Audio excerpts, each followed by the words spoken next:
Welcome back to Airecon 24. I'm with Jess from Dissent Games, who you may remember from last year where we went through Library Labyrinth, and we're going to have a little bit of a look at that now that that's delivered, but we've got some of the bits and pieces on offer this weekend. So tell us what we've got. Oh, hello. Thank you very much. Lovely to see you again.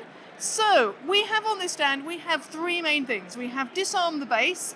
This is a cooperative game. We also have a simple card game, and we have some games so tiny they fit on greetings cards. So, Disarm the Base, cooperative game where you are breaking into a military base to disarm the warplanes. There are 9 hangars in the game, but there are 6 planes. So it's where are the planes, you've got cards which help you get into the hangars, you've got cards that help you disarm the planes. You've also, of course, this being a cooperative game, you've got bad stuff that happens, which are, there's a guard walking around the outside with floodlights that come on, so you have to avoid being where the floodlights will reveal you to the guards. Yeah, you've got to avoid being in the hangar when a guard comes into the hangar. The gates are opening and closing. So, yeah, it's quite a suspenseful game. Lots of tension. Takes about 45 minutes to play.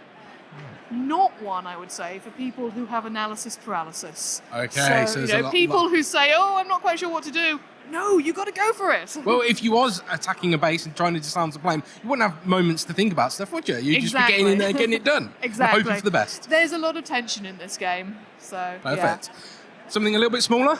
Something a bit smaller. This we designed for Christmas. This is Gingerbread Towers, and you are literally building a tower of gingerbread. So you've got cards, some of them are folded, some are folded into 2 and some are folded into 3. And you're balancing on the top. So far, so Rhino Hero. But you score for the different types of sweets that you contribute to the tower. Okay. So there are 6 different types of sweets. You have to pick the cards that will get you the most points. You know, you're scoring for 2 or possibly 3 different types of sweets. The game finishes when one person gets to 7 for one of those, but the winner would be the person with the highest score, which of course might not be the person who finished the game. Fantastic. Plus, there's the risk that someone's going to knock the whole tower over, and then they lose some points. Yeah. So yeah, very quick, very simple. My 5-year-old plays it where we just stack the cards. Playing more strategically. There are some people who can balance them right at the end, so it's much more difficult. You know, there are people who take the cards that you want deliberately so that you can't get those points. So, there can be some strategy, but it's a 10-minute game. It's a good stocking filler. Perfect. But of course, we're a long way from Christmas now. We are a long way from Christmas now, but it doesn't mean that you can't give it for somebody that just loves gingerbread. Exactly. And then even smaller, potentially a little bit more personal, some greeting cards. Greetings cards games. So we, I think, have 12 different designs now of greetings cards games, and they are literally a card which has a game on them. So they vary from single-player games. There are some where you have to find a couple of dice and you have to find some kind of meeple, some person to use there. There are some which you mark something in them. So there are some roll and writes essentially. There are also some which are 2-player race games. So there's one, for example, which is snowballs racing down a mountain. And that is this one here. So the pieces there have been blue tacked on. The snowballs, which are all at the bottom, start at the top here. You roll 2 dice. You then move these pieces here. Let's say you move it that way. And then maybe you roll a 3 and you can move that one that way. Then you can release the snowball. Down it goes. All the way down to the bottom. Okay. So 2-player race game, really simple, but the picture is the game, the rules are on the back. We also have some logic puzzle games as well. We've got some simple ones, some medium ones, and some fiendishly hard ones now, which are great fun. So you've got something in there pretty much for everybody. So something for everyone. Plus, greetings cards, normally you send a birthday card, people look at it, it sits on a mantelpiece for a bit, and then that's it, it's gone. These are, these can be played again and again. Yeah. So the last thing we've got here, and it's, as you said, the last few copies. The last few copies of Library Labyrinth. Yeah. So Library Labyrinth crowdfunded last year.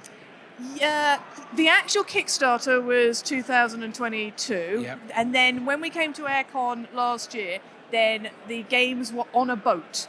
They were nearing the English Channel. They were very almost here, but not quite. They actually arrived at my house, I think, about 3 weeks afterwards, because they had to get through customs. So it was so close, and yet But not quite close enough. Yeah. So we have got that there. Tell us a little bit about Library Labyrinth and how that works. So, Library Labyrinth, this is a cooperative game. So, you are trapped in a library, and literary monsters have started coming out of the books. So, you've got Dracula, you've got a Kraken, there might be a basilisk in there, or a Minotaur. You have to capture these literary monsters. You have to put them back in the books. So you're working together as a team, but each of you have cards which represent characters from history, from literature. So you're using the characters from the books to capture the monsters, essentially. Now, all of these characters are female. They're all real in some way. Some of them are historical figures, some of them are literary figures. So, for example, can you use Mary Seacole? Can she team up with Little Red Riding Hood to get rid of the Martian robots or take down Dracula? So there are some really interesting mashups there, but you're moving around a grid. This being a cooperative game, you've got the bookworm is working against you. That's the curse moving through the library, and it's flipping over tiles, it's rotating tiles, so it's changing your path through the library. Maybe it's bringing out more literary terrors for you to capture. You've basically got a time limit there. You have to capture 6 of them. You have to put 6 of them back into the books before the time runs out, while also not letting the library become overwhelmed. Yeah, so nice sort of movement around, some actual selection of that. What else is in the pipeline at the moment? What else is in the pipeline? Well, hopefully this summer there'll be a project I do with my children's school, which is looking at a game about buses. So the children will be doing the art, which will then be coloured in, by me, and that will become a fairly simple card game. We're looking at buses for our local area, so that's Reading, and the Reading buses are colour-coded by line, which makes it a really good subject for a game. The purple route goes one direction, the pink routes go up north, the green and blue routes, so it makes it a really good subject to make a game about. Almost written itself for you. Exactly. There we are. There's a mechanic right there. So, Jess, thank you for your time today. Obviously, if you get a chance, check out all the stuff that these guys have done, and we'll catch you at the next convention Catchup. Take care.